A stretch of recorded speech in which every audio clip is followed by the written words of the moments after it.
Dofus. Donc on se retrouve pour enfin ce que j'attendais. Oh là là, il y a aucune défi. Enfin ce que j'attendais, la présentation de mon roublard. De mon panda. Donc Nash et Vulné. Alors l'autre il me demande un défi, mais non. Donc Nash et Vulné, donc j'ai enfin réussi à le faire up et à le stuffer. Donc pour pas trop cher encore je trouve. Alors je vais vous présenter déjà son stuff. Ensuite je vous montrerai ses caractéristiques.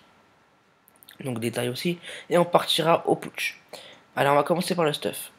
Donc un stuff basique hein, pour un level 114. Donc une coiffe à casque ancestrale. Donc un bon jet. Je vais vous la montrer. Hop. On a Ares pour le PA. Ce qui est très important pour un panda qui sont du PA. C'est même indispensable. Hop. On a un anneau ancestral. Donc un bon jet aussi. On a un abracapa, enfin une abracapa ancestrale. Donc voilà quoi, le basique. On a une DD Prunemro, donc je remercie une des personnes de la guilde de mon EK qui m'a fait un prix, donc merci à toi. Donc des protégés bien ancestraux, donc 51 chances c'est pas mal du tout. Donc une ceinture ancestrale, donc la panne ancestrale complète sauf, ouais bah c'est complet. On a le Gélano 1 PA, 1 PO, donc très important le PO pour Echilo et pour Vagalam, pour un panda et vulnérabilité. Et un torque ancestral, donc pas beaucoup de sagesse mais un assez bon jet. Au niveau des trophées, on a un Dofus Scout plus 44, un joueur plus 30 chances, un initiateur mineur, un ravageur haut et un examinateur pour la PO. Il me manque celui-là, donc je pense que je vais mettre un trophée résistance. Je sais pas quoi encore. Alors dans les stats, ça nous donne un panda à 1564 de vita, avec en tout 625 en chance, donc c'est pas mal du tout pour un level 115. On a de la bonne initiative, surtout la portée 4 de portée, c'est très bien. Au niveau des dommages et de la puissance, c'est correct.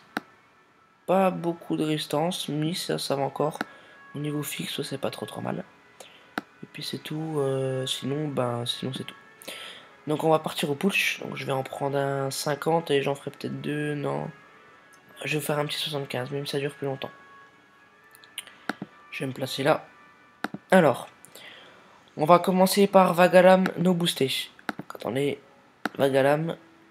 Donc 302. Donc c'est pas mal du tout sur du 0 de résistance. Donc c'est bien.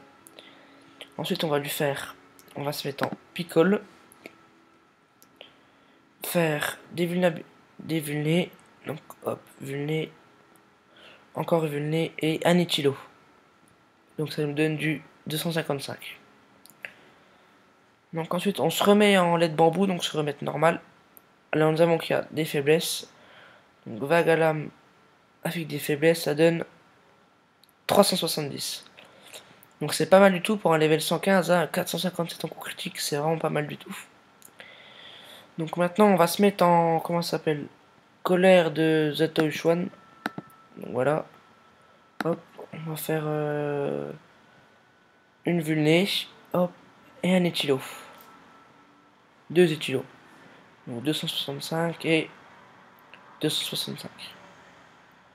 Donc là on va lui remettre des vulnés. Alors attendez. Vulnée. Hop. Encore une vulnée et deux étilos. 307 et 330. C'est pas mal du tout, hein. Bien sûr il y a la faiblesse. Hein. Donc on va repasser en normal. Donc on a encore les faiblesses, ouais. 2 Vagalam. Donc 361 et 381. On va mettre un coup d'arrêt, donc je pense pas que ça va donner grand chose, mais c'est histoire de vous montrer. Donc, hop, donc 95, hein, c'est vraiment pas grand chose, mais bon. C'est seulement pour le PA que je l'ai pris. Donc je vais le finir. Hop. On picole. On lui met des vulnés. Deux vulnés et un étilo.